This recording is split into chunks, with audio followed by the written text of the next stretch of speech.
In today's video, I'm going to teach you how to lock column width in Excel. Open Microsoft Excel on your desktop, then open the workbook you want to use to lock the column widths without blocking normal data entry. First, you need to unlock all the cells in the sheet. Go to the very top left corner of the worksheet and click the Select All triangle. It sits just above row 1 and just to the left of column A. When you click it, the entire sheet becomes selected. Now right-click anywhere on that selected area and choose Format Cells from the menu. In the Format Cells window, click the Protection tab on the far right.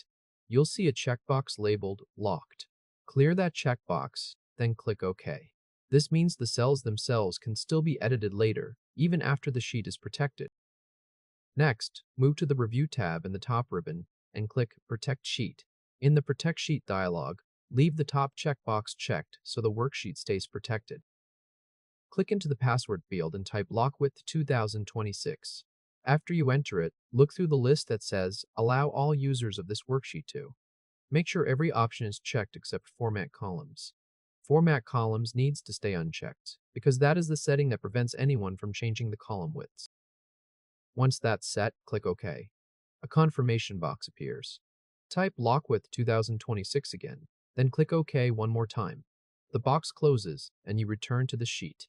Excel does not show a big visual change here, but the protection is now active in the background. To confirm it worked, move your pointer to the border between the category and description column headers. Normally, Excel would show the double-sided resize arrow here. With the sheet protected this way, that resize control no longer appears. Now right-click the category column header to open the column menu. In that menu, column width is grayed out, and hide and unhide and disabled too. That confirms the column structure is locked. Then click a cell in the amount column and type a new number. This checks that users can still enter and edit data, even though the column widths cannot be changed. If this helped, hit like and subscribe for more quick tutorials. At this point, your column widths are locked. People can still type, edit, and delete values in the worksheet, but they can't drag the column borders, use autofit, or resize columns from the menu. The spreadsheet layout stays exactly as you set it, even when the file is shared.